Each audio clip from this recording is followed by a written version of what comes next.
காலமாவதென்று தேவதைகள் வந்து சொல்வதில்லை.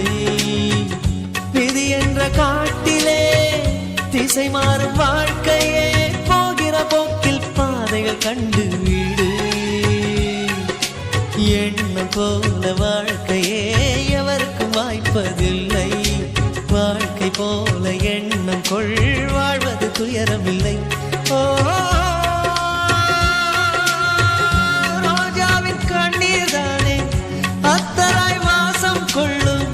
கண்ணோடு பொறுமை காத்தால் காலம் பதில் சொல்லும்.